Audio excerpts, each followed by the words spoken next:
नमस्कार, सी 24 तास मध्ये आपलं स्वागत। एक नजर टाकूयात आजच्या ठळक घडामोडींवर। त्र्यंबकेश्वर इथे धार्मिक विधी करण्याच्या कारणावरून स्थानिक आणि प्रांतस्थ यांच्यामध्ये झाला वाद। स्थानिक पुरोहितांनी केली 3 पुरोहितांना मारहाण।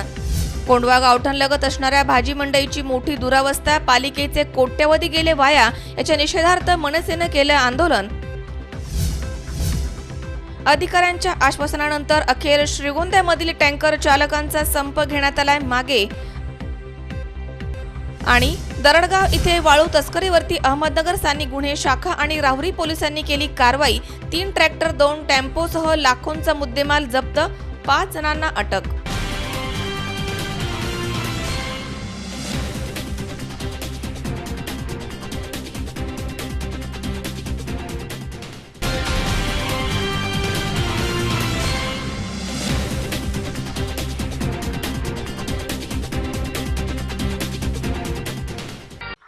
आजीच्या कडवट काढ्याचा, थंडीत ब्लँकेट घेण्याचा, सकाळी रपेट मारण्याचा, तूप तूप बदामाचा, पावसात रात्रीच्या रंगतीचा, चहा समोशांच्या संगतीचा एक विमा असायला हवा।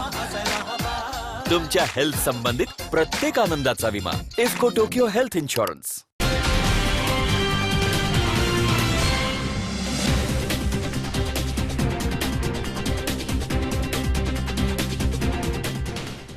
बातमीपत्रात आपलं स्वागत। पाहूया सविस्तर वृत्त। नाशिकच्या त्र्यंबकेश्वर इथे धार्मिक विधी करण्याच्या कारणावरून स्थानिक आणि प्रांतस्थ यांच्यामधील वाद पुन्हा एकदा उफाळून आलाय। 7 जून रोजी नारायण नागबळी हा विधी करणाऱ्या 3 पुरोहितांना स्थानिक पुरोहितांच्या 50 ते 60 व्यक्तींनी मारहाण केली आहे। या संदर्भात त्र्यंबक पोलीस ठाण्यामध्ये गुन्हा दाखल करण्यात आला। नाशिकच्या त्र्यंबकेश्वर इथे धार्मिक विधी करण्यावरून स्थानिक आणि प्रांतस्थ यांच्यामधील वाद पुन्हा एकदा उफाळून आलाय। शुक्रवारी सकाळी 10 वाजण्याच्या सुमारास रिंग रोडवरील स्वामी समर्थ गुरुपीठाच्या समोर असलेल्या आनंद आखाड्याच्या आवारामध्ये 3 पुरोहित नारायण नागबळी हा विधी करत असल्याचं समजल्यामुळे स्थानिक पुरोहितांचे 50 ते 60 व्यक्ती तिथे पोहोचले।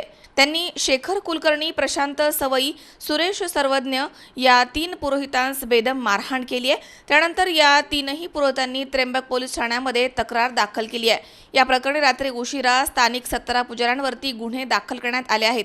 त्यामध्ये मोहन लोहगावकर, कमलेश जोशी, आनंद जोशी, पिंटू लोहगावकर, प्रशांत गायधनी, अक्षय शुक्ल, यश मिलिंद शिखरे, पियुष देवकुटे, मयूर शेटे, सचिन शुक्ल यांच्यासह इतर स्थानिक पुजाऱ्यांचा समावेश आहे। त्र्यंबकेश्वर इथे होणाऱ्या नारायण नागबळी, कालसर्प, शांती, त्रिपिंडी इत्यादी धार्मिक विधींमुळे येथील अर्थकारण तेजीमध्ये आलंय। त्यामुळे प्रांतस्थ पुरोहित इथे येऊन आम्हालाही हे विधी करू द्या असं म्हणून हक्क सांगत आहेत। तथापि स्थानिक पुरोहित हे विधी करण्याचा अधिकार केवळ आम्हालाच आहे आणि तशी ऐतिहासिक कागदपत्रे असल्याचा दावा करतायत। मात्र प्रांतस्थ पुरोहितांनी भारतीय राज्यघटनेचा दाखला देत कोणालाही कोणताही व्यवसाय कुठेही जाऊन करण्याचा हक्क असल्याचा दावा दाखल केलाय। त्यामुळे आम्ही देखील नारायण नागबळी विधी करणारच असा निर्धार त्यांनी केला। गेल्या अनेक दिवसांपासून हा संघर्ष सुरू आहे। शुक्रवारी असे विधी करणारे प्रांतस्थ यांनी आनंद आखाड्याकडनं जागा भाड्यानं घेऊन हा विधी सुरू केला होता।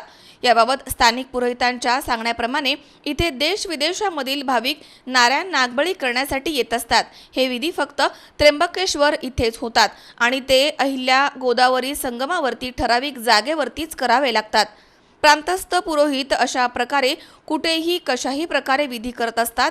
त्यामुळे ते भाविकांची दिशाभूल करतायत असं स्थानिक पुरोहितांचं म्हणणं आहे। तर आम्ही इथेच विधी शिकलो आहो आणि त्यामध्ये कसलीही फसवणूक नाहीये असे प्रांतस्थ पुरोहितांनी सांगितलंय।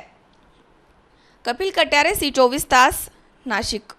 आंबेगाव तालुक्यातील नारोडी इथे वॉर्ड क्रमांक 4 मध्ये ग्रामपंचायत सदस्य पदासाठी पोट निवडणूक लागली आहे। या निवडणुकीमध्ये वॉर्ड क्रमांक 3 मधील सुमारे 50 मतदारांची नावं समाविष्ट करण्यात आली आहेत। केवळ निवडणुकीसाठीच राजकीय मंडळींनी ग्रामसेवक तलाठी यांना हाताशी धरून हे कृत्य केले असा आरोप नारोडी येथील शिवसेनेचे तालुका संघटक प्रसाद काळे यांनी केला। नारोडी ग्रामपंचायतची निवडणूक ही 1.5 वर्षांपूर्वी पार पडली आहे। त्यावेळी सरपंच पदाचे उमेदवार यांनी सरपंच पदासाठी आणि 4 क्रमांक वॉर्डमधनं सदस्य पदासाठी निवडणूक लढवली होती।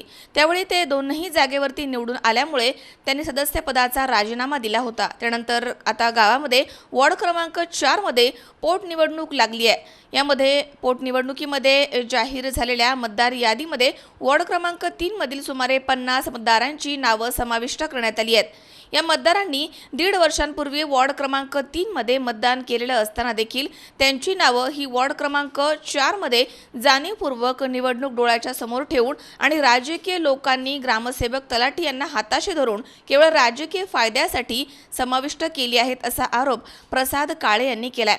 याबाबत त्यांनी तहसीलदार यांच्याशी वेळोवेळी पाठपुरावा केलाय। त्यांना केवळ चौकशी करू अशी उडवाउडीची उत्तरे मिळतात। वॉर्ड क्रमांक 4 मध्ये 1.5 वर्षांपूर्वी 690 मतदार होते, परंतु ते आता 760 एवढे झाले आहेत। त्यामुळे या वाढलेल्या मतदारांची नावं वॉर्ड क्रमांक 4 मधील यादीमधनं वगळून ती या वॉर्ड क्रमांक 3 मध्ये ठेवावीत अशी मागणी करण्यात येते। याबाबत तहसीलदार कार्यालयामधनं यादी जाहीर करण्यात आली आहे, तेव्हाच तक्रार केली का नाही असं विचारण्यात आलंय। दरम्यान ग्रामपंचायतीमार्फत कुठेही यादी जाहीर केली नसल्याचे स्थानिक नागरिकांनी सांगितलं आहे। याविषयी आंबेगाव तालुक्याच्या तहसीलदार सुषमा पैकेकरी यांच्याशी संपर्क साधला असता त्यांनी सांगितले की निवडणूक काळामध्ये जाहीर झालेल्या मतदार यादीबाबत आक्षेप घेण्यासाठी ठराविक कालावधी दिला जातो, मात्र त्या कालावधीमध्ये आमच्याकडे कोणाचीही तक्रार किंवा अर्ज आला नाही। त्यामुळे आता मुदत संपल्यानं आता आम्ही काहीही करू शकत नाही। मात्र याबाबत निवडणूक अधिकारी जो निर्णय घेतील तो अंतिम राहील असं त्यांनी सांगितलं आहे। नमस्कार, माझं नाव प्रसाद काळे, शिवसेना तालुका संघटक। वार्ड क्रमांक नारोडीमध्ये एक निवडणूक चालू आहे आता, पोटनिवडणूक। त्या निवडणुकीसाठी वार्ड क्रमांक 4 मध्ये एक सदस्यपद भरण्याचं निवडणूक लागलेली आहे। तर त्या निवडणुकीसाठी कोणत्याही प्रकारचा आपल्याला नारोडी ग्रामपंचायतला पत्रव्यवहार नाही झाला। निवडणुकीची पूर्वकल्पना कोणीच दिली नाही, तलाठींनी नाही दिली, ग्रामसेवकांनी नाही दिली, बेलोनी नाही दिली आणि कोतवालांनी नाही दिली। आम्हाला 30 तारखेला कळालं का गावामध्ये इलेक्शन लागले आणि 31 तारखेला फॉर्म भरायचे होते। अद्यापर्यंत कोणतीही मतदार यादी ग्रामपंचायतीमध्ये प्रसिद्ध झाली नाही, कोणते पत्रव्यवहार प्रसिद्ध झाले, निकाल निवडणूक लागली काय झाले काय हे कोणी कल्पना दिलीच नाही। आणि अचानक 31 तारखेच्या 30 तारखेला आम्हाला तोंडी सांगण्यात आलं का तुमच्या नारोडी गावामध्ये ग्रामपंचायतीमध्ये वार्ड क्रमांक 4 मध्ये निवडणूक लागलेली आहे आणि त्याकरता तुम्हाला उद्या फॉर्म भरायचे, हे तोंडी पद्धतीने सांगण्यात आलेले। त्यामध्ये आम्हाला नंतर निदर्शनात असं आलं की त्या वार्ड क्रमांक 4 मध्ये अचानक 50 नावं वाढवली गेली आहे। तर ती नावं अशा पद्धतीत वाढवली गेली की वार्ड क्रमांक 3 मधील नाव आहे ती त्यांनी 1.5 वर्षापूर्वी त्यांच्या वार्डमध्ये मतदान केलेलं आहे, परंतु आता हे तलाठी ग्रामसेवक यांनी कोतवाल यांनी हाताशी बेलो यांना धरून, राजकीय पुढाऱ्यांनी यांना हाताशी धरून ती वार्ड क्रमांक 3 मधली 50 नावं ती जाणीवपूर्वक वार्ड क्रमांक 4 मध्ये टाकलेत। म्हणजे एकाच पंचवार्षिकमध्ये डबल मतदान त्याच जागेसाठी। शासनाच्या नियमानुसार एका जागेसाठी दोनदा मतदान करता येत नाही, तर त्यांनी जाणीवपूर्वक सगळं केलेलं आहे। त्याबद्दल आम्ही तहसीलदार मॅडमला अर्ज केलेला आहे, पण अद्यापर्यंत आम्हाला कोणत्याच अर्जाची आमची दखल घेतलेली नाही। म्हणजे सगळं प्रशासन चुकीचं कामं करतात आणि ते भोगायला लागते जनतेला। मला नमस्कार, मी अविनाश गोडेकर, उपसरपंच नारोडी। आमच्या नारोडी गावामध्ये वार्ड क्रमांक 4 मध्ये पोटनिवडणूक लागलेली आहे आणि या पोटनिवडणुकीसंदर्भात जी आम्हाला आचारसंहितेची नोटीस किंवा निवडणूक लागली याची नोटीस ज्या तारखेला मिळायला पाहिजे होती त्या तारखेला मिळाली नसून ती साधारण 16 तारखेला आचारसंहिता लागली होती। 16 तारखेला आम्हाला यादी जी निवडणुकीची यादी ती मिळायला पाहिजे होती, ती काय मिळाली नाही। आणि ती यादी फॉर्म भरायच्या आदल्या दिवशी म्हणजे 31ला फॉर्म भरायचा होता, स्टार्ट होतं 31ला फॉर्म भरायचं आणि 30 तारखेला यादी आमच्या हातात मिळालेली आहे। ती पण व्हॉट्सॲपवरती मिळाली, नोटीस आणि यादी। आणि त्या यादीवरती हरकती घेण्यासाठी जी तारीख होती 16 आणि अशी काहीतरी समथिंग आहे, तर त्या तारखेला जी यादी मिळायला पाहिजे होती तर यादी मिळाली नाही। त्या यादीमध्ये मोठ्या प्रमाणात घोळ आहे। यादीमध्ये साधारणतः 30 ते 40 ते 50 नावांचे अफरातफर करण्यात आलेली आहे आणि जाणीवपूर्वक करण्यात आलेलं आहे. याची आम्ही तशी निवडणूक आयोगाकडे सुद्धा तक्रार केलेली आहे, तहसीलदारांकडे सुद्धा तक्रार केली होती आणि त्याच्यावरती काही म्हणावं असं उत्तर भेटलेलं नाही. आणि ऑलरेडी ज्यांनी वार्ड क्रमांक 3मध्ये वोटिंग केलेलं आहे पंचायतीच्या निवडणुकीसाठी, तीच लोक आता पोटनिवडणुकीत वार्ड क्रमांक 4मध्ये निवडणूक करताना दिसतील असं वाटतं. हा चुकीचा प्रकार आहे. हा कुठेतरी रोखण्यासाठी योग्य ती पावलं प्रशासनाने उचलायला पाहिजे, एवढीच अपेक्षा प्रशासनाकडून आहे. नमस्ते, माझे नाव संदीप शंकर पिंगळे, शाखा प्रमुख नारोडी. आमच्या नारोडी गावची पोटनिवडणूक जाहीर झालेली आहे. तिचे कोणतेही पत्र ग्रामपंचायतीला किंवा आम्हाला सादर नाही, त्याविषयी कोणतेही कळवण्यात आलेलं नाही, आवक जावकलं नाही. आणि तरीसुद्धा ग्रामपंचायती म्हणजे निवडणूक आधी तहसीलकडून आम्हाला सांगण्यात येतं की आम्ही अर्ज केला, त्या अर्जाला उत्तर दिले का तुमच्या ग्रामपंचायतीला आम्ही कळवलं होतं, पत्रक दिलं, पण कोणतेही व्यवहार पत्रक वगैरे झालेले नाही. यादीमध्ये मतदार यादीमध्ये कमीत कमी 50हून अधिक नावे बोगस टाकण्यात आलेली आहे. वार्ड क्रमांक 3मधील 4 नंबर वार्डमध्ये 36 नावे, तसेच 2 नंबर वार्डमधील 8 नावे, अशी 1 नंबर वार्डमधील 2, असं करून यादी पुरवणीतील सर्व गावातील पुरवणीमधील नावे, असं कमीत कमी 50हून अधिक नावं बोगस टाकण्यात आलेले आहे. आणि हे ग्रामसेवक, तलाठी तसंच बेलो यांच्या सहकार्याने सगळं हा घोळ चालू आहे. आणि त्याचा आम्ही अर्ज केला, पण त्या अर्जाला प्रत्युत्तर देऊन आमचा तो विषय दिशाभूल करून सोडवण्यात आलाय. कोणतंही असं उत्तर आम्हाला व्यवस्थित दिलेलं नाही. आणि महत्त्वाचं म्हणजे आम्ही ग्रामपंचायतीक आवक जावकला पाहिले, कोणतं त्यांच्याकडून पत्रक नाही किंवा कोणतंही हे काही असं सूचना नाही. आणि त्यांनी डायरेक्ट आम्हाला 20 तारखेला जे जाहीर व्हायला लागत होतं ते 30 तारखेला जाहीर केलंय. याच्या आधी काडी मात्र काही सांगितलं नाही. 30 तारखेला त्यांनी डायरेक्ट आम्हाला सांगितलेलं आहे. आणि तिथून पुढं आचारसंहिता लागू झाल्यामुळं काहीच आम्हाला ऑब्जेक्शन घेता नाही आलं. तरीसुद्धा आम्ही याचा निषेध करतो की जी बोगस नावं वाढवण्यात आलेली आहे त्याचा विचार करण्यात यावा, कारवाई करण्यात यावी. आणि जी कोणी मतदार त्यात हस्तक्षेप करतील किंवा मतदान करतील डबल वार्डात, त्यांच्यावर कारवाई व्हावी अशी आमची सर्वांची विनंती आहे. स्वप्नी जाधव, C24 तास, मंचर. माजी आमदार स्वर्गीय राजीव राजळे यांनी पाथर्डी तालुक्यामध्ये पर्यावरण जनजागृतीची मोहीम हाती घेऊन प्रभावीपणे राबवली. दरम्यान त्याच दिशेने वाटचाल करत संपूर्ण शहर प्रदूषणमुक्त करण्यासाठी आणि पर्यावरणाचं रक्षण व्हावं या उद्देशानं पाथर्डीमधील कसबा विभागामधील नगरसेवक रमेश गोरे यांच्या पुढाकारानं राजू स्मृती वृक्ष एक नवीन जबाबदारी या अभियानाचा प्रारंभ करून पर्यावरण दिन साजरा करण्यात आला. पाथर्डी शहरामधील कसबा विभागामध्ये नगरसेवक रमेश गोरे यांच्या पुढाकारानं राजू स्मृती वृक्ष एक नवीन जबाबदारी या अभियानाचा प्रारंभ जागतिक पर्यावरण दिन साजरा करून करण्यात आला. माजी आमदार स्वर्गीय राजीव राजळे यांनी तालुक्यामध्ये पर्यावरण जागृतीची हाती घेतलेली मोहीम प्रभावीपणे सुरू आहे. आगामी काळामध्ये प्रत्येक घरासाठी किमान एका वृक्षाचं पालकत्व देऊन संपूर्ण शहर प्रदूषणमुक्त करण्याचा प्रयत्न राजीव राजळे यांनी सुरू केला होता. प्रत्येक सामाजिक उपक्रमाला त्यांनी लोक चळवळीचं रूप दिलंय. त्यांच्या कार्यपद्धतीमधनं तशा विचारांचे अनेक कार्यकर्ते तालुक्यामध्ये तयार झाले आहेत.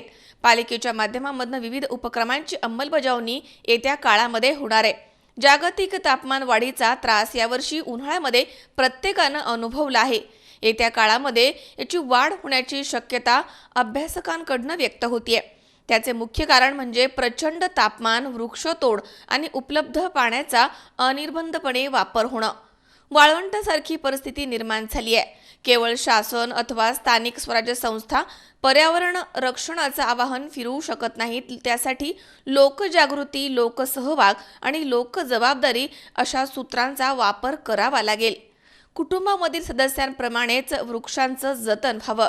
वृक्षमित्र मंडळ तयार करून त्यांनाही या कामामध्ये सहभागी करून घेऊन शहरामधील प्रत्येक सामाजिक उपक्रमाच्या चळवळीमध्ये कसबा विभागामधनं सक्रिय सहभाग मिळतोय. आमदार मोनिका राजळे यांच्या मार्गदर्शनाखाली अशा मोहिमेला प्रारंभ झालाय. येत्या पावसाळ्यामध्ये शहरामध्ये सर्वाधिक वृक्ष लागवडीचा धडक कृती कार्यक्रम हाती घेऊन गणेश मंडळ, स्वयंसेवी संस्था, सामाजिक संस्थांच्या सहभागामधनं हे काम करण्यात येणार आहे, अशी माहिती नगराध्यक्ष मृत्युंजय गर्जे यांनी दिली आहे. 5 जून जागतिक पर्यावरण दिन आणि त्यानिमित्त इंजिनियर रमेश गोरे नगरसेवक आमचे यांच्या पुढाकाराने आज या ठिकाणी वृक्षारोपणचा कार्यक्रम होत आहे. खरं म्हणजे आज ग्लोबल वॉर्मिंग आपण बघतोय, सगळीकडे दुष्काळाच्या झळा पोहोचत आहेत, परंतु याच्या मुळाशी ग्लोबल वॉर्मिंग हे एक प्रमुख कारण आहे. आणि खरं म्हणजे यावेळी पालिकेचे गटनेते नंदकुमार शेळके, नगरसेवक अनिल बोरुडे, सुरेखा गोरे, दत्तात्रय विचारे, पार्वती थोरात, कोंडीराम बोरुडे, बाबा बोरुडे, शिवाजी साखरे, सुभाष बोरुडे, गणेश सोनटक्के, वनरक्षक राहुल तरवडे, अनिल शेळके, प्रभाकर मुळे आदी कार्यकर्ते इथे उपस्थित होते. सचिन दिनकर, C24 तास, पाथर्डी. या ठिकाणी वेळ झाली छोट्याशा विश्रांतीची. अवघ्या काही क्षणात परत येतोय. तुम्ही पाहत राहा C24 तास, जगा वर्तमानात बिनधास्त.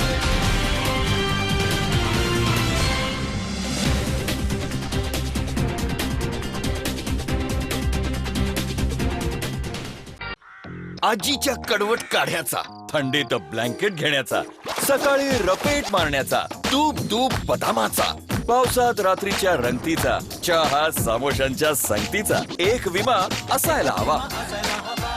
तुमच्या हेल्थ संबंधित प्रत्येक आनंदाचा विमा. IFFCO Tokyo health insurance.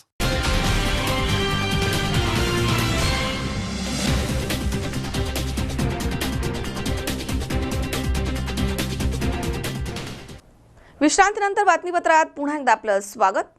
Hadapsar विधानसभा क्षेत्रामधील कोंढवा गावठाणलगत असणाऱ्या पुण्यश्लोक अहिल्याबाई होळकर भाजी मंडईसाठी पालिकेनं कोट्यवधी रुपये खर्च करून इमारत बांधली आहे. मात्र या इमारतीची मोठी दुर्दशा झाली आहे. पालिकेचे कोट्यवधी रुपये पाण्यात गेले आहेत. याकडे लक्ष वेधण्यासाठी मनसेचे पालिका नेते नगरसेवक वसंत मोरे यांच्या नेतृत्वाखाली आंदोलन करण्यात आलं. हडपसर विधानसभा क्षेत्रामधील कोंढवा गावठणलगत असलेल्या पुण्यश्लोक अहिल्याबाई होळकर भाजी मंडईला महापालिकेनं कोट्यवधी रुपये खर्च करून भव्य इमारत बांधलेली आहे. असं असताना विनापरवाना इमारत पडून असल्यामुळे पालिकेचं कोट्यवधी रुपयांचं नुकसान झालं आहे. दुसरीकडे मात्र वाहतूक कोंडीची समस्या देखील वाढत चालली आहे. याकडे लक्ष वेधण्यासाठी मनसेचे पालिका गटनेते नगरसेवक वसंत मोरे यांच्या नेतृत्वाखाली आंदोलन करण्यात आलंय. यावेळी नगरसेवक साईनाथ बाबर, नितीन शेलार, अमित जगताप, विलास कामटे, उमेश दांडेकर, समीर शिंदे, मंगेश रासकर, गोवर्धन गाडेकर, महाराष्ट्र नवनिर्माण सेनेचे पदाधिकारी आणि कार्यकर्ते मोठ्या संख्येनं आंदोलनामध्ये सहभागी झाले होते. पुणे महानगरपालिकेच्या भवन रचना विभागानं गावठाणलगत भाजी मंडईसाठी कोट्यवधी रुपये खर्च केला आहे. मात्र मंडईच्या आतमध्ये गेल्यानंतर पाहिल्यावरती येथील विजेच्या तारा, वायर, ट्यूबलाइट्स आणि इतर साहित्य चोरीला गेलं आहे आणि भाजी मंडई इमारत पडू नये त्यामुळे पालिकेने एवढा खर्च करूनही भाजी मंडईच्या व्यावसायिकांचं पुनर्वसन केलं नसल्यामुळे पुणे महापालिकेचा पैसा वाया गेलाय. याला जबाबदार सत्ताधारी भाजप आमदार आणि स्थानिक नगरसेवक आहेत असा आरोप नगरसेवक वसंत मोरे यांनी केलाय. पुणे महापालिकेच्या मंडईच्या समोर भाजीपाला आणून आणि तो विक्रीला मांडून जोरदार घोषणाबाजी देऊन पुणे महानगरपालिकेच्या अर्थात अकार्यक्षम कारभाराचे वाभाडे काढण्यात आलेत आणि निषेध व्यक्त करण्यात आलाय. हा भाजीपाला आमदार आणि नगरसेवकांच्या घरी पाठवणार असल्याचे नगरसेवक मोरे यांनी सांगितलंय. यावेळी जोरदार घोषणाबाजी करण्यात आली आहे. येत्या काळामध्ये भाजी मार्केट तातडीनं सुरू झालं नाही तर मनसेच्या वतीनं तीव्र आंदोलन छेडण्यात येईल असा इशारा यावेळी मनसेच्या वतीनं देण्यात आलाय. ही भाजी मंडई गेल्या 7 वर्षापासून हिचं काम चालू आहे. या ठिकाणचे स्थानिक आमदार ज्यावेळेस नगरसेवक होते तेव्हापासून या भाजी मंडईचं काम चालू आहे. आता आमदारकीची सुद्धा 5 वर्ष संपली तरी पण लोकांची मंडईची प्रतीक्षा इकडं संपत नाही आहे. करोडो रुपये महानगरपालिकेने या भाजी मंडईवरती खर्च केला आहे आणि ही भाजी मंडई या ठिकाणच्या कोंडवा गावठाणामध्ये जी लोक रस्त्यावरती भाजी विकत बसतात आणि त्यांच्यामुळे या वरच्या परिसरामध्ये किंवा खाली कोंडवा गावठाणामध्ये फार मोठ्या प्रमाणात ट्रॅफिक जाम होतं. तर ती लोक सगळी या भाजी मंडईमध्ये शिफ्ट करायची, त्यासाठी ही भाजी मंडई बांधण्यात आली. परंतु 7 वर्षापासून अतिशय कासव गतीने या भाजी मंडईचं काम चालू आहे. करोडो रुपये महानगरपालिकेची धूळकात पडून आहेत. आज तुम्ही या भाजी मंडईचं नुसतं नावच पाहिलं तर या भाजी मंडईचं नाव पुण्यश्लोक राजमाता अहिल्यादेवी होळकरांचं नाव या भाजी मंडईला दिलं आहे, की ज्यांनी मध्य प्रदेशापासून महाराष्ट्रापर्यंत अनेक मोठे मोठे प्रकल्प त्यांनी उभे केले. नद्यांचे घाट असतील, मंदिरं असतील, जे अहिल्यादेवी होळकरांनी बांधली. परंतु अहिल्यादेवी होळकरांच्या नावानं हे भाजी मंडईचे एक मंदिरच या ठिकाणी नागरिकांसाठी बांधले. परंतु हे मंदिर गेल्या 7 वर्षापासून असंच बोंबलत पडलं आहे. गेल्या 3 वर्ष झालं 3 आर्थिक अंदाजपत्रकामध्ये पाहतोय या भाजी मंडईसाठी तरतूद उपलब्ध होती आहे, परंतु ती तरतूद कुठे जिरते तीच आम्हाला कळत नाही आहे. ही तरतूद कुठेतरी मार्गी लागते का, किंवा या ठिकाणची मग टेंडर मार्गी का लागत नाही. एवढी एक्झिक्युटिव्ह स्वरूपामध्ये एकदम अशी हायफाय भाजी मंडई या ठिकाणी केली आहे आणि ही हायफाय भाजी मंडई केल्यानंतर ह्याचा नक्की वापर कुणासाठी होणार आहे? स्थानिक नागरिकांसाठी होणार आहे का बाहेरनं या ठिकाणी भाजी मंडईतनं लोक इकडं आर्थिक स्वरूपामध्ये काय होणार आहे का? या सगळ्या गोष्टींवरती महाराष्ट्र नवनिर्माण सेना अतिशय बारकाईने लक्ष ठेवून आहे. भविष्यामध्ये महानगरपालिका असेल किंवा आमदार असतील, या ठिकाणचे लोकप्रतिनिधी, नगरसेवक असतील, यांच्या सगळ्या हालचालींवरती आमचं लक्ष आहे. इथल्या ट्रॅफिकची समस्या दूर करण्यासाठी ही भाजी मंडई केली, तर त्याचा वापरसुद्धा त्याच समस्येसाठी झाला पाहिजे. बाहेरच्या लोकांना या ठिकाणी ऑल आऊट नाही केलं पाहिजे.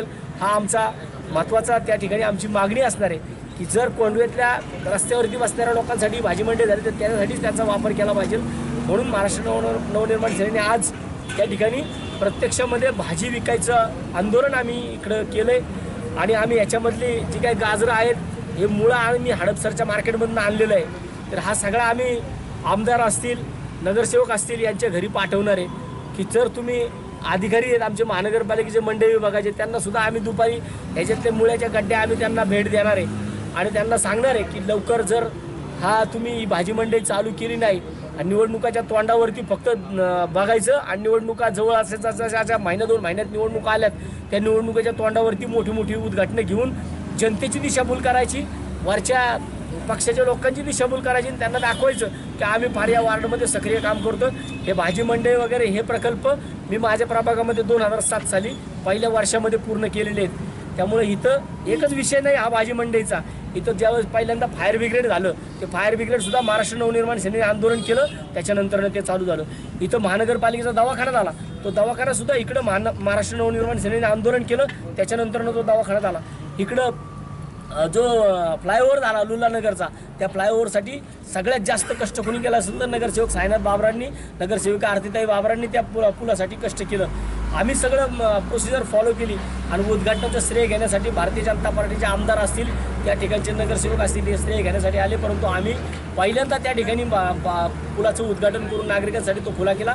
असंच आमचं आता आव्हान या ठिकाणच्या लोकप्रतिनिधींना, या ठिकाणच्या नगरसेवकांना, या ठिकाणच्या आमदारांना आहे की लवकरात लवकर जर तुम्ही या भाजी मंडईचं उद्घाटन करून हे जर लोकार्पण केलं नाही तर महाराष्ट्र नवनिर्माण सेना ह्याचे कुलप उघडून त्या ठिकाणी नागरिकांना भाजी मंडई ही ओपन करून देईन. नागरिकांना त्या ठिकाणी व्यवसाय करायला सुरुवात करायला लावू आणि कोंडव्याचा ट्रॅफिकचा प्रश्न. अमोल उदमलेसह हर्षल कोठावदे, C24 तास, पुणे. वसमत तालुक्यामध्ये मोठ्या प्रमाणात अवैधरित्या झाडांची कत्तल केली जाते. अधिकाऱ्यांना तक्रार केली की उडवडीची उत्तरे मिळतात. वन परिक्षेत्र अधिकारी कछवे कोणतीही कारवाई करत नाहीयेत. त्यामुळे त्यांच्या कार्यपद्धतीवरती अनेक प्रश्नचिन्ह उपस्थित होत आहेत आणि अशा बेजबाबदार अधिकाऱ्यांना निलंबित करा अशी मागणी करण्यात येते. वसमत तालुक्यामध्ये अवैधरित्या वृक्षांची तोड होऊन अवैध मार्गाने ते शहरात येत आहेत. इथे आरा मशीनवरती मोठ्या प्रमाणात लिंबांच्या झाडांची तोड केलेली लाकडं पाहायला मिळतात आणि याची माहिती अधिकाऱ्यांना दिली की आम्हाला तो पॉइंटच सापडला नाही अशी उडवाउडीची उत्तरं देऊन वेळ मारून नेली जाते. माहिती देणाऱ्यास ते लोक मग खूप आगाव आहेस असा दम देतात. लाकडाचे गुत्तेदार आणि आरा मशीन मालक यांच्यामध्ये आर्थिक हितसंबंध आहेत आणि ते त्यामधनंच काम करतात असे जनतेमधनं बोललं जात आहे. हे महाशय अधिकारी कार्यालयामध्ये देखील 1 वाजण्याच्या नंतरच येतात. काही दिवसांपूर्वी गस्ती वाहन बियर बारवरती घेऊन जाण्याचा पराक्रम देखील त्यांनी केलाय. अशा उर्मट अधिकाऱ्यावरती कठोरात कठोर कारवाई होऊन त्यांना निलंबित करण्यात यावं अशी मागणी सामाजिक कार्यकर्ते आणि जनतेमधनं करण्यात येते. वसमत तालुका हद्दीमध्ये अवैध वृक्षतोड करून वाहतूक करणाऱ्या व्यापाऱ्यांची संख्या जोमानं वाढत असून तालुक्यामध्ये अवैध वृक्षतोडीचं प्रमाण वेगानं वाढत आहे. ही वाहतूक अवैध वृक्षतोड वाहतूक करून संबंधित वन विभागाचं वन प्रादेशिक कार्यालय वसमत राज्य महामार्गालगत आहे. या राज्य महामार्गालगत असलेल्या कार्यालयाच्या समोरून ही अवैध वृक्षतोड वाहतूक करून सर्रास वाहतूक होत आहे. या संबंधित विभागाचे अधिकारी या गोष्टीकडे बघूनसुद्धा जाणीवपूर्वक दुर्लक्ष करत आहेत. या प्रकरणामध्ये वरिष्ठ कार्यालयामध्ये वेळोवेळी तक्रार करूनसुद्धा अद्याप वन प्रक्षेत्र अधिकारी वसमत यांच्या विरोधात कोणतीही अद्याप तक्रार किंवा गुन्हा दाखल झालेला नाही.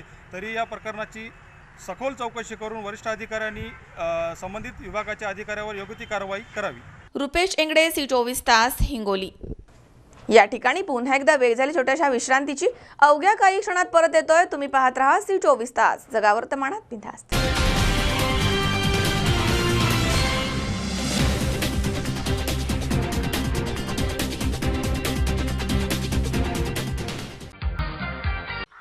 आजीच्या कडवट काढ्याचा, थंडीत ब्लँकेट घेण्याचा, सकाळी रपेट मारण्याचा, तूप तूप बदामाचा, पावसात रात्रीच्या रंगतीचा, चहा समोशांच्या संगतीचा एक विमा असायला हवा.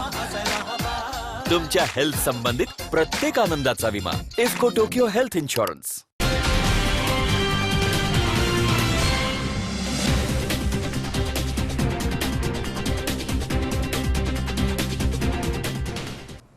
विश्रांतीनंतर बातमीपत्रात पुन्हा एकदा आपलं स्वागत. श्रीगोंदा तालुक्यातील टँकर चालकांनी पुकारलेला संप अखेर मागे घेण्यात आलाय. सभापती पुरुषोत्तम लगड, गटविकास अधिकारी स्वप्नील काळे यांनी संबंधित ठेकेदाराशी चर्चा केली आहे आणि त्यानंतर टँकर चालकांची थकीत बिलं अदा करण्यात येतील असं सांगितलंय. अखेर श्रीगोंदा तालुक्यातील टँकर चालकांनी पुकारलेला संप हा मागे घेण्यात आलाय. आज रोजी तालुक्यामधील टँकर चालक यांनी आमची राहिलेली बिलं अदा व्हावीत या मागणीसाठी पंचायत समितीमध्ये संपाचा पवित्रा घेतला होता. मात्र सभापती पुरुषोत्तम लगड, गटविकास अधिकारी स्वप्नील काळे यांनी संबंधित ठेकेदार यांच्याशी चर्चा करून फेब्रुवारी आणि मार्च या महिन्याचे बिल आज रोजी रात्रीपर्यंत अदा करणार असल्याचं सांगितलंय. मात्र एप्रिलचं बिल हे टँकरचे लॉकशीट आणि टँकरची माहिती मिळाल्यानंतर 20 तारखेपर्यंत अदा करण्याचं ठरवण्यात आलंय. तशा सूचना गटविकास अधिकारी यांनी संबंधित ठेकेदार यांना दिल्या आहेत. सध्या भयंकर दुष्काळी परिस्थिती निर्माण झाली आहे. असं असताना टँकर चालक आणि ठेकेदार यांनी समझोता करून काम केलं तर नागरिकांचे पाण्या वाचून होणारे हाल कमी होणार आहेत. या उद्देशानं सर्वांनी काम करणं आता गरजेचं आहे असं मत सभापती लगड यांनी व्यक्त केलंय. बिलांच्या संदर्भामध्ये आता सगळा विषय झाला. त्यांना जानेवारीचं बिल मिळालेलं आहे आणि कॉन्ट्रॅक्टरला फेब्रुवारी आणि मार्च या 2 महिन्याची बिलं आपण 70% शासनाने अदा केलेली आहेत. त्या 2 महिन्याची बिलं त्यांना 1 तारखेच्या आसपास चेक दिला आहे. आता त्यांच्याकडे पेमेंट जमा झाले. आज त्यांना संध्याकाळपर्यंत आमच्या याच्यामध्ये असं ठरलं की संध्याकाळपर्यंत त्यांना मार्चपर्यंतची सगळी बिलं द्यायची आणि एप्रिलचं बिल त्यांचे लॉकशीट आणि ट्रॅकिंगचं सगळं माहिती या ठिकाणी मिळाल्यानंतर हा सगळे बिलं 20 तारखेपर्यंत तयार करून घेऊन 20 तारखेला त्यांना एप्रिलचं बिल सगळं अदा करण्याच्या संदर्भामध्ये सूचना कॉन्ट्रॅक्टरला मी उपसभापती BDO साहेबांनी त्या ठिकाणी दिलेलं आहे. तर ठेकेदार यांनी टँकर चालकांना राहिलेली बिलं लवकरात लवकर अदा करू असं आश्वासन दिलं. त्यामुळे टँकर चालक आणि मालकांनी हा संप आम्ही मागे घेतोय असं जाहीर केलंय. गेल्या 3 तारखेला आम्ही निवेदन देऊन आज 7 तारखेला आम्ही संप घेण्याचं आजही केलता पुकारला होता. आज आमचा पूर्ण टँकरवाल्यांचा संप होता. आज एजन्सीवाले येऊन त्यांनी आम्हाला शब्द दिलेला आहे की आज मार्च अखेरचं आम्ही तुम्हाला बिल आज पेड करणार आहोत आणि आमची मागणी आजपर्यंतची होती पण आम्ही त्यांना एप्रिलची मागणी केली. एप्रिलचं बिल ते 20 तारखेला देण्याचं त्यांनी कबूल केलं आणि त्यांनी आम्हाला विनंती केल्यामुळं आम्ही 2 पाऊल मागं सरलो. कारण भयंकर दुष्काळ असल्यामुळं लोकांना वन पाण्यासाठी फिरावं लागत आहे. त्याच्यामुळं आम्ही 2 पाऊल मागं सरून सर्वांचा विचार करून आम्ही आमचा संप आज मागे घेतलेला आहे आणि आम्ही परत टँकर आज सुरू करणार आहोत. सुहास कुलकर्णी, C24 तास, श्रीगोंदा. पारनेरमधील ढवळपुरी गावामधील शेततळ्यामध्ये बुडून 3 चुलत भावांचा मृत्यू झालाय. 6 जून रोजी दुपारी ही घटना घडली आहे. उन्हाळ्याची सुट्टी असल्यामुळे हे तिघे भावंड पोहण्यासाठी शेततळ्यामध्ये गेले होते, त्यावेळी ही दुर्दैव घटना घडली आहे. अहमदनगर येथील पारनेर तालुक्यातील ढवळपुरी येथे असणाऱ्या शेततळ्यामध्ये एकाच कुटुंबामधील 3 चुलत भावांचा बुडून मृत्यू झालाय. गुरुवारी 6 जून रोजी दुपारी 2:30च्या दरम्यान ही घटना घडली आहे. इस्माईल बालम शेख, नावेद नूर मोहम्मद शेख, मोईन निजाम शेख असेही चुलत भावंडांची नावं आहेत. उन्हाळ्याची सुट्टी असल्यामुळे ढवळपुरी येथील बिरोबा मंदिरालगत असलेल्या एका शेतामध्ये पिकाला पाणी देण्यासाठी कृत्रिम शेततळं उभारण्यात आलं होतं. हे 3ही भाऊ इथे पोहण्यासाठी गेले होते, परंतु पाण्याचा अंदाज न आल्यामुळे या तिघांचाही इथे बुडून मृत्यू झालाय. बराच वेळ झाला तरीही मुलं घरी न आल्यामुळे या भावंडांचा घरामधील लोकांनी शोध घेतला असता काही वेळानंतर ही मुलं शेततलावामध्ये पोहण्यासाठी गेली होती अशी माहिती त्यांना मिळाली. त्यावेळी घरामधील आणि काही गावामधील ग्रामस्थांनी शेततलावाकडे जाण्यासाठी धाव घेतली, परंतु एकमेकांना वाचवण्यासाठी धडपड करणाऱ्या या 3ही भावंडांचा इथे मृत्यू झाला होता. दरम्यान या दुर्दैवी घटनेबद्दल ढवळपुरी परिसरामध्ये मोठी हळहळ व्यक्त होतीये. मेरा भाई तू मेरी जान है, मेरा भाई तू मेरी शान है. विनोद गायकवाड, C24 तास, पारनेर. अकोले तालुक्यामधील निळवंडे धरणाचे प्रकल्पग्रस्त, कालवेग्रस्त आणि लाभधारक शेतकऱ्यांच्या हक्काच्या पाण्याच्या संरक्षणासाठी अकोले तालुका कालवेग्रस्त आणि प्रकल्पग्रस्त कृती समितीच्या वतीनं 7 जून रोजी सकाळी इंदोरी फाटा इथे जाहीर आंदोलन करण्यात आलंय. यावेळी मागण्यांचं निवेदन देखील देण्यात आलं. अकोले तालुक्यामधील निळवंडे धरणाचे प्रकल्पग्रस्त, कालवेग्रस्त आणि लाभधारक शेतकऱ्यांच्या हक्काच्या पाण्याच्या संरक्षणासाठी अकोले तालुका कालवेग्रस्त आणि प्रकल्पग्रस्त कृती समितीच्या वतीनं शुक्रवारी 7 जून रोजी सकाळी इंदोरी फाटा इथे जाहीर आंदोलन करण्यात आलं. या निवेदनामध्ये म्हटलंय की अकोले तालुक्यातील भंडारदरा धरणाच्या पाणी वाटपानुसार आपल्या हक्काचे 11.70% पाणी बारमाही बागायत करण्यासाठी माजी मंत्री मधुकररावजी पिचड साहेब यांच्या नेतृत्वाखाली संघर्ष करून मिळवून देण्यात आलाय आणि त्याप्रमाणे भंडारदरा धरणाच्या पाण्याचा वापर उपसा जलसिंचन योजना करून आपण शेतकऱ्यांनी सुरू केला आहे. हा आपल्या पाण्याचा हक्क कायमस्वरूपी आबादीत ठेवून पूर्ण झालेल्या निळवंडे धरणाच्या लाभ क्षेत्रामध्ये आपल्या तालुक्यामधील शेतकऱ्यांच्या हक्काचे लाभ क्षेत्रामध्ये पाणी किती आणि उच्चस्तरीय कालव्याचे शेतीसाठीचे आवर्तन किती हे लेखी स्वरूपामध्ये जलसंपदा विभागानं दिलं पाहिजे. तसेच दोनही धरणाचे पाणलोट क्षेत्रामध्ये पडणारं पाणी आणि त्या विभागामधील शेतकरी आणि जनतेसाठी आरक्षित किती आणि ते कसं देणार आणि त्या शेतकऱ्यांचे पाणी हक्काच्या अपूर्ण राहिलेल्या योजना सरकारनं ताबडतोब पूर्ण कराव्या आणि प्रकल्प बाधित शेतकऱ्यांना पाणी देण्याची व्यवस्था त्वरित करावी. तसेच निळवंडे धरणामुळे अकोले तालुक्यामधील प्रवरा नदीचं पात्र हे पूर्णतः कोरडं पडलं आहे. पाणी पातळी पूर्णपणे खालावली आहे. त्याकरता प्रवरा नदी पात्रामध्ये बारमाही पाणी राहण्यासाठी प्रोफाईल वॉलची आग्रही मागणी करण्यात आली आहे. म्हणून प्रोफाईल वॉलचं काम ताबडतोब सुरू करावं आणि प्रवरा नदीचं संरक्षण करावं. सरकारच्या धोरणानुसार पाणी बचत करण्यासाठी बंदिस्त कालव्याचे धोरण घेतलं आहे. त्याप्रमाणे निळवंडे धरणाचे कॅनॉल अकोले तालुक्यामधनं बंदिस्त पाईपनं करण्यात यावे आणि कायमस्वरूपी नष्ट होणारी जमीन वाचवण्यासाठी आणि कालवे बाधित शेतकरी जे भूमिहीन होणार आहेत त्यांचं संरक्षण करण्यात यावं. प्रकल्पग्रस्त बाधित शेतकऱ्यांचे प्रलंबित असलेले सर्व प्रश्न ताबडतोब सोडवण्यात यावेत आदी मागण्यांचं निवेदन शेकडो कार्यकर्त्यांच्या समवेत माजी मंत्री मधुकरराव पिचड साहेब आणि आमदार वैभवराव पिचड, जिल्हा बँकेचे चेअरमन सीताराम पाटील गायकर यांनी तहसीलदार मुकेश कांबळे आणि DYSP अशोक थोरात यांच्याकडे सुपूर्द केलंय. सचिन खरात, C24 तास, अकोले. या ठिकाणी पुन्हा एकदा वेळ झाली छोट्याशा विश्रांतीची. अवघ्या काही क्षणात परत येतोय. तुम्ही पाहत राहा C24 तास, जगा वर्तमानात बिनधास्त.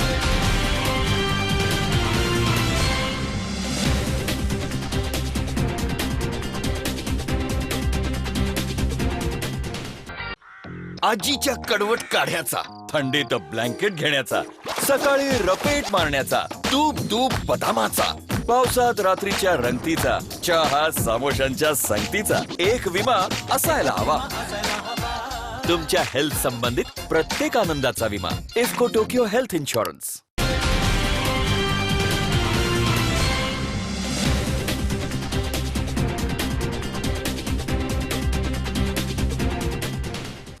विश्रांतीनंतर बातमीपत्रात पुन्हा एकदा आपलं स्वागत. 8 जून रोजी दुपारी राहुरी तालुक्यातील दरडगाव इथे वाळू तस्करीवरती कारवाई करून 3 ट्रॅक्टर आणि 2 टेम्पोसह लाखो रुपयांचा मुद्देमाल जप्त करण्यात आलाय. तर 5 जणांना अटक करण्यात आली आहे. अहमदनगर येथील स्थानिक गुन्हे शाखा तसेच राहुरी पोलीस पथकानं संयुक्तरित्या ही कारवाई केली आहे.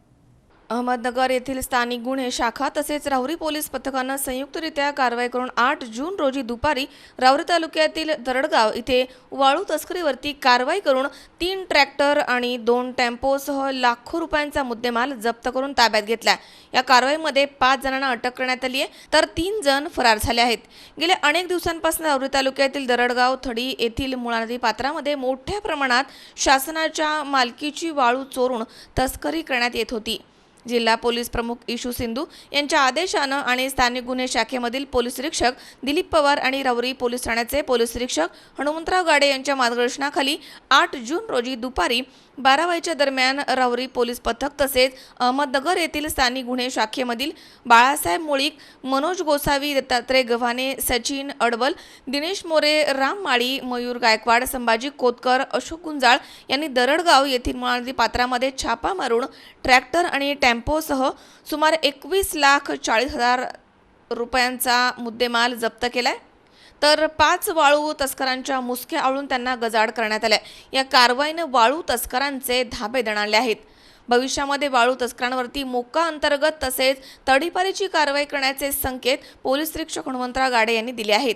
दरम्यान विलास ज्ञानदेव पारदे, दिलीप संपत शिंदे, रामदास जबाजी काळनर, दिलीप अंबादास बर्डे तसेच राजू भाऊ मध्ये या 5 जणांना अटक करण्यात आली आहे. तर कान्हा काकडे, तुळशीराम अंबादास बर्डे, अंबादास जयवंत बर्डे हे 3 जण फरार झालेत. राहुरी शहरामधील नावघाट, गणपती घाट तसेच टिळेश्वर मंदिर परिसरामध्ये मोठ्या प्रमाणात वाळू तस्करी सुरू आहे. या वाळू तस्करीमुळे परिसरामधील नागरिकांनी महसूल विभागाकडे वारंवार तक्रारी करून देखील याचा काहीही फायदा झाला नाही. त्यामुळे जिल्हा पोलीस प्रमुख इशू सिंधू यांनी याबाबत लक्ष घालून राहुरी शहरामध्ये सुरू असलेली वाळू तस्करी बंद करावी अशी मागणी शहरामधील नागरिकांनी केली आहे. दरडगाव इथे वाळू तस्करीवरती झालेल्या कारवाईमुळे वाळू तस्करांमध्ये आर्थिक हिशोबाच्या कारणावरून चांगलीच हमरीतुमरी झाली आहे. त्यांचा हा वाद तहसीलदार फसेउद्दीन शेख यांच्या निवासस्थानाच्या समोर सुमारे तासभर सुरू होता. आज दिनांक 8/6/2019 रोजी आपल्या राहुरी तालुक्यामध्ये दरडगाव शहरामध्ये जे नदीचं पात्र आहे, मुळा नदीचं पात्र, ते पात्र वाळू उत्खनन करण्यासाठी बरेचसे वाळू तस्कर त्याचा उपयोग करतात. या अगोदरही आम्ही राहुरी पोलीस स्टेशनच्या कर्मचाऱ्यांनी मी 2 वेळा त्या ठिकाणी प्रयत्न केला होता. 1 महिन्यापूर्वी आम्ही त्या ठिकाणाहून एक LP ट्रकवर कारवाई केली होती आणून. त्यानंतर आज पुन्हा स्थानिक गुन्हा शाखेच्या माध्यमातून आदरणीय पोलीस अधीक्षक श्रीयुत इशू सिंधू साहेब आणि LCBचे पोलीस निरीक्षक दिलीप पवार यांचं पथक, त्याचप्रमाणे ॲडिशनल SP सर श्रीयुत पाटील साहेब यांच्या मार्गदर्शनाखाली ही सर्व मास मोहीम संयुक्त पोलीस स्टेशन राहुरी आणि LCB यांच्या मार्फतीने राबवण्यात आली.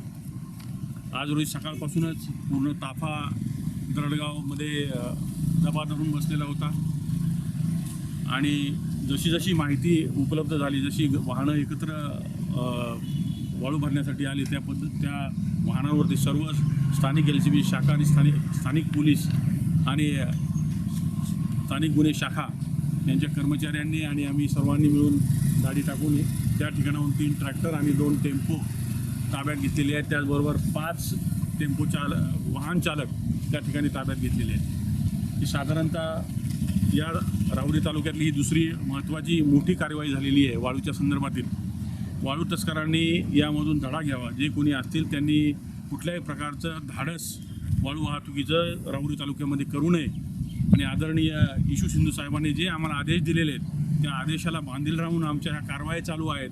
हा धडा जनतेपर्यंत या कारवाईतून निश्चितपणे जाईल आणि सर्व वाळू तस्करी या ठिकाणची निश्चितपणाने 100% बंद होईल. याची या ठिकाणी आम्हाला पूर्णपणे आशा आहे. आम्ही त्या पद्धतीने जसे आम्हाला अधीक्षक साहेब आदेश करतात त्या पद्धतीनं आम्ही स्थानिक गुन्हा शाखेच्या मदतीनं आणि स्थानिक पोलीसच्या यांच्या मदतीनं सर्व कर्मचारी मिळून ही कारवाई करत असतो. मला या कारवाईच्या माध्यमातून एवढंच सांगायचे वाळू तस्करांना पुन्हा एकदा सांगू इच्छितो, जे कोणी वाळू तस्कर असतील त्यांच्यावर आगामी काळामध्ये माननीय पोलीस अधीक्षक सो यांच्या आदेशान्वये MPDA, मोका किंवा तडीपारीच्या कारवाई मोठ्यात मोठ्या कारवाई केल्या जातील आणि आम्ही करणार आहोत. तर त्या पद्धतीनं जर कोणी समोर येण्याचा प्रयत्न केला आणि पोलीस प्रशासनाला किंवा महसूल प्रशासनाच्या विरोधात जाऊन कोणी जर वाळू तस्करी करत असेल तर त्यांनी सावधान होऊन राहावं, एवढंच मला यातून संकेत द्यायचे सर्वांना. जय हिंद, जय महाराष्ट्र. मनोज साळवे सह सतीश फुलसौंदर, C24 तास, राहुरी. नेवासा जेलमध्ये काही दिवसांपासून ॲडव्होकेट रियाज पठाण खून खटल्यामधील आरोपी सादिक बशीर शेख याला नेवासा जेलमधनं पुणे येथील येरवडा कारागृहामध्ये हलवण्यात यावं यासाठी नेवासा तहसील कार्यालयाच्या समोर फिर्यादी आसिफ खान पठाण यांनी उपोषण सुरू केलं होतं. दरम्यान काही तासानंतर तहसील प्रशासनाच्या वतीनं आश्वासन देऊन हे उपोषण सोडण्यात आलंय. नेवासा जेलमध्ये काही दिवसांपासून ॲडव्होकेट रियाज पठाण खून खटल्यामधील आरोपी सादिक बशीर शेख याला नेवासा जेलमधनं पुणे येथील येरवडा कारागृहामध्ये हलवण्याकरता नेवासा तहसील कार्यालयाच्या समोर फिर्यादी आसिफ खान पठाण यांनी उपोषण सुरू केलंय. दरम्यान फिर्यादी पठाण यांनी तहसीलदारांना दिलेल्या निवेदनामध्ये म्हटलंय की आपल्या ताब्यामधील आरोपी सादिक बशीर शेख याला गेल्या 2 वर्षांपासून नेवासा येथील कारागृहामध्ये ठेवण्यात आलंय. या आरोपीवरती नेवासा इथे गुन्हा दाखल आहे. त्यामध्ये त्याच्यावरती एका प्रतिष्ठित वकिलाचा खून केल्याचा आरोप आहे. सदर गुन्ह्यामध्ये एकूण 12 आरोपी असून उर्वरित 9 आरोपी हे पुणे येथील येरवडा कारागृहामध्ये ठेवण्यात आले आहेत आणि ते दर तारखेला अहमदनगर कोर्टामध्ये सादर करण्यात येतात. तसेच सदर आरोपी हा नेवासा इथेच जाणीवपूर्वक नेवासा जेलमध्ये ठेवण्यात आलाय असं निवेदनामध्ये नमूद करण्यात आलंय. तसेच सदर आरोपी सादिक बशीर शेख यास नेवासा इथे ठेवल्यास माझ्या जीवाचा धोका निर्माण झाला आहे. मी वेळोवेळी नेवासा जेलरला लेखी आणि तोंडी स्वरूपामध्ये सदर आरोपीला पुणे येथील येरवडा कारागृहामध्ये वर्ग करण्याबाबत विनंती केली आहे. मात्र जेलरनं जाणीवपूर्वक आरोपीस नेवासा इथे ठेवला आहे. सदर आरोपी हा नेवासा इथे जेलमध्ये मोबाईल फोन वापरतोय आणि सदर फोनवरनं नेवासा येथील आणि बाहेर गावामधील गुंडांशी संपर्क करून नेवासामध्ये दहशत तसेच घातपात करण्याच्या तयारीमध्ये आहे. तसेच माझा चुलत भाऊ मुकरम खान पठाण हा त्याच्या शेतामधील ड्रायव्हरच्या पाहुण्याला नेवासा जेलच्या गेटवरती भेटण्यासाठी गेला असता सदर आरोपीनं त्याला शिवीगाळ करून जीवे मारण्याची धमकी दिली आहे आणि म्हणाला की आता तुझा नंबर आहे. या घटनेबाबत नेवासा पोलीस स्टेशनमध्ये NC दाखल करण्यात आली आहे. तरी सदर आरोपी सादिक बशीर शेख याला पुन्हा येथील येरवडा कारागृहामध्ये तात्काळ वर्ग करावं. असं न झाल्यास माझ्या जीवितास धोका निर्माण झाला. त्यामुळे शुक्रवारी 7 जून रोजी तहसील कार्यालय नेवासा इथे आमरण उपोषणाला बसणार आहे असं लेखी निवेदनामध्ये म्हटलं आहे. दरम्यान यावेळी उपोषणास आसिफ खान पठाण फिर्यादी याच्यासोबत हाजी साहब पुणेवाले, रियाज खान पठाण, गफूर बागवान, अल्ताफ पठाण, अभ्यास बागवान, इम्रान दारूवाले, सुलेमान मणियार, एजाज पटेल, आसिफ पठाण, जुम्मा खान पठाण, पठाण सर, इलियास खान पठाण यांच्यासह इतर जण उपस्थित होते. आज या ठिकाणी आसिफ खान, इलायत खान पठाण, आरोपी बंटी नामे सादिक बशीर शेख यांना वर्ग करण्याबाबत उपोषण केलं होतं. सदर उपोषणाबाबत मान्य न्यायालयाला तालुका मजिस्ट्रेट यांना त्यांनी आम्ही सविस्तर अहवाल सादर केला आहे. सदर याच्यामध्ये 15/6 तारीख नेमण्यात आलेली असून सदर तारखेस कोर्टाचा जो काही आदेश होईल त्याप्रमाणे पुढील कारवाई करण्यात येईल. आज दिनांक 7/6/2019 रोजी आम्ही नेवासा तहसील कार्यालयाच्या आवारामध्ये उपोषणाला बसलो. आवाज मोठा. तर जे ॲडव्होकेट रियाज खान जमशेद खान पठाण यांचा एक 6 वर्षापूर्वी नेवासा तहसील आवारामध्ये निगृण खून झाला होता. त्या खून खटल्यातील एक आरोपी सादिक बशीर शेख हा जवळजवळ 6-7 महिन्यापासून नेवासा पोलीस स्टेशन नेवासा कारागृहात बंदिस्त आहे. वेळोवेळी आम्ही प्रशासनाला सांगून का याला येरोडा कारागृहामध्ये ह्याला हलवण्यात यावं, त्याच्यासाठी आज आम्ही इथं बसलो. वेळोवेळी सांगून पण प्रशासनाने आमची काही दखल नाही घेतली. त्याच्यामुळे आज आम्ही उपोषणाला बसलो. उपोषणाला बसल्यानंतर आज माननीय तहसीलदार साहेब आणि नेवासा पोलीस स्टेशनचे पी आय रणजित ढेरे साहेब यांनी मध्यस्थी करून आम्हाला 15/6/2019 ही तारीख न्यायालयामध्ये असल्यामुळं आम्हाला 15/6/2019 पर्यंत इथं उपोषण थांबावं असं आम्हाला विनंती केली. त्यांच्या विनंतीला मान देऊन आम्ही आमचं उपोषण स्थगित केलं. शंकर नावते, C24 तास, नेवासा. पुणे महानगरपालिकेचे माजी उपमहापौर आणि विद्यमान नगरसेवक ॲडव्होकेट प्रसन्नदादा जगताप यांनी पुण्याचे विद्यमान खासदार गिरीश बापट यांचा भव्य नागरी सत्कार या कार्यक्रमाचे हिंगणे येथे आयोजन केलं होतं. या निमित्तानं महाराष्ट्रामधील प्रसिद्ध कीर्तनकार इंदुरीकर महाराज देशमुख यांचा भव्य दिव्य कीर्तन सोहळा संपन्न झाला. पुणे महानगरपालिकेचे माजी उपमहापौर आणि विद्यमान नगरसेवक ॲडव्होकेट प्रसन्नदादा जगताप यांनी पुण्याचे विद्यमान खासदार गिरीश बापट यांचा भव्य असा नागरी सत्कार सिंहगड रस्त्यावरील हिंगणे येथे आयोजित केला होता. या भव्य नागरी सत्कार सोहळ्यानिमित्त महाराष्ट्रामधील प्रसिद्ध कीर्तनकार इंदुरीकर महाराज देशमुख यांचे कीर्तन या प्रसंगी ठेवण्यात आलं होतं. यावेळी हजारो लोकांचा जनसमुदाय या सोहळ्यानिमित्त इथे जमला होता. माजी महापौर आणि विद्यमान नगरसेवक ॲडव्होकेट प्रसन्नदादा जगताप आणि त्यांच्या मित्रपरिवारातर्फे आयोजित या भव्य सोहळ्यानिमित्त सिंहगड परिसरामधील आणि खडकवासला विधानसभा मतदारसंघामधील हजारो नागरिकांनी इंदुरीकर महाराजांच्या कीर्तनाचा यावेळी लाभ घेतलाय. भव्य दिव्य असं स्टेज तसेच आकर्षक साऊंड व्यवस्था आणि उत्तम बैठक व्यवस्था यामुळे प्रसन्नदादा जगताप यांनी केलेल्या आयोजनाचं सर्वसामान्यांनी भरभरून कौतुक केलंय. बघूयात एक झलक या भव्य दिव्य सोहळ्याची. मी सत्य बोलतो, हा माझा दोष आहे, पण पोरीने तुम्हाला एक वाक्य सांगतो, तुम्ही पळून जा, कोणाबरोबर कशी आहे जा, मला काय त्याच्याशी घ्यायला नाही, पण माझ्या एका प्रश्नाचं उत्तर द्या. फक्त आज तुम्ही फक्त माझ्या एका प्रश्नाचं उत्तर द्या आणि खुशाल तुम्हाला काय करायचं ते करा. फक्त तुमच्या बापाची चूक सांगा का तो आयुष्यात कशात कमी पडला होता, का तुम्ही त्याची प्रतिमा समाजात कमी केली. सांगा तो बाप, सांगा. तुमचा जन्म झाला ना पोरीनो, तुमचा जन्म झाला पोरीनो, तो 15 मिनिटं तो बाप एकटा हसत होता. अरे हसला तुमचा बाप, का हसला माहितीये पोरीनो? त्याच्या आईने त्याला सांगितलं होतं, पहिली मुलगी झाली ना तू नशिबवान असशील. मला मुलगी झाली म्हणून त्याला आईची आठवण आली. श्रीमंताची एक पाठ तांब्यातून कपात. अगं पाच ती तरी कशाला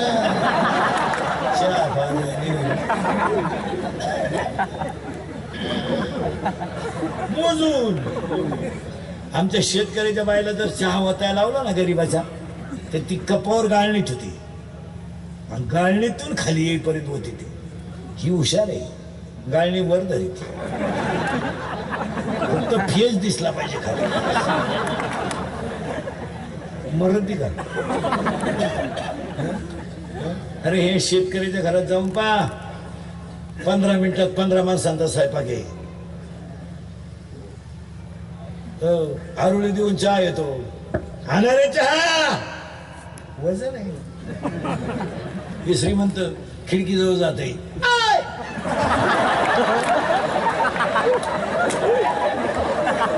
तुम्ही पहा श्रीमंतांच्या बंगल्यांचे इंजिनियर सुद्धा इतके हुशार आहे. किचन आणि सोफा सीटची मॅचिंग रूम आहे त्यांची. पहा तो इंजिनियर सुद्धा किती हुशार असेल, त्यांनी बरोबर ते मॉडेल ह्या मॉडेलला खिडकीच्या मापात दिसत नाही. त्यांची घरं बघा तुम्ही, ते लगेच खिडकीजवळ जातं.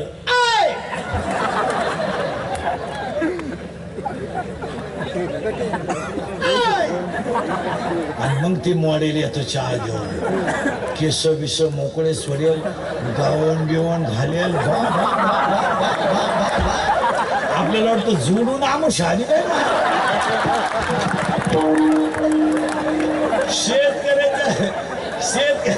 शेतकऱ्याच्या घरात चहा प्यायचं म्हणजे कपातून. या हलकटांच्या घरात कपाट डोकायला जातं.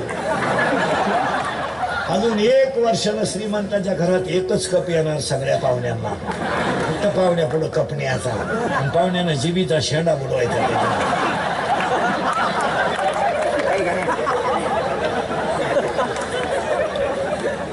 मग त्या बाईनं म्हणायचं बाबाचा प्रसाद घे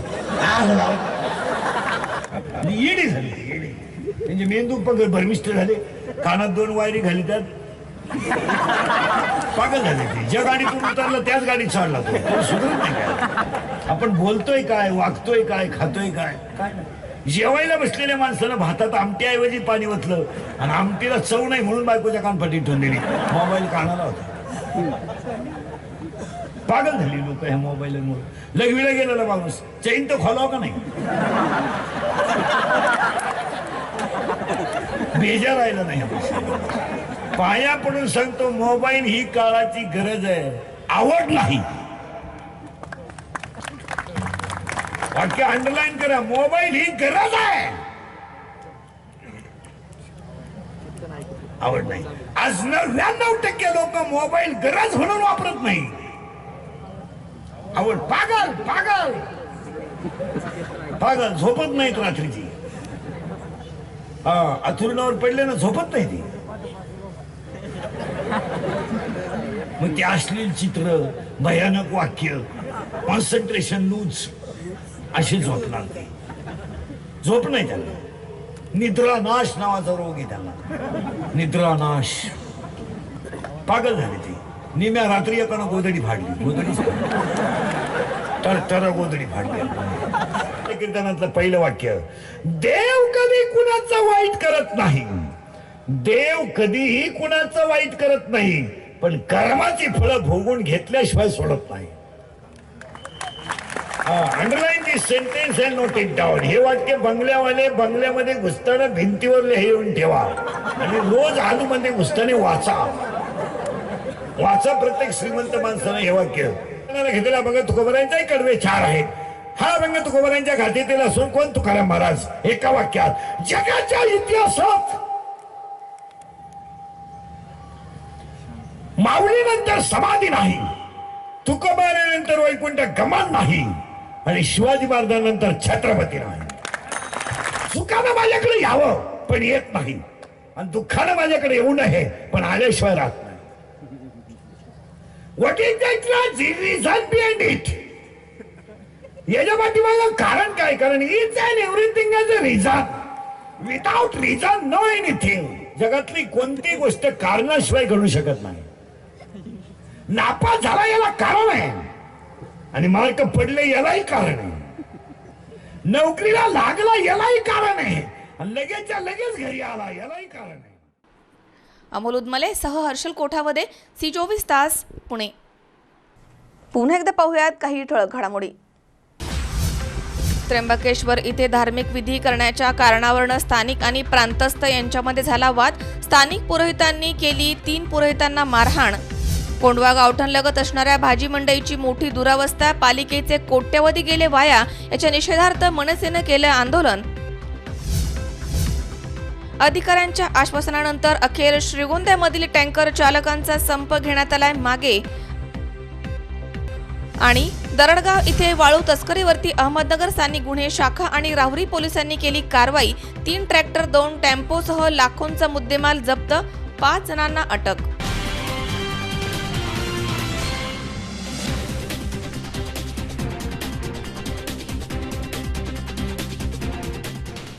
याचबरोबर बातमीपत्रात आज वेळ झाली इथेच थांबण्याची. ताज्या अपडेटसाठी बघत रहा C24 तास. जगा वर्तमानात बिनधास्त.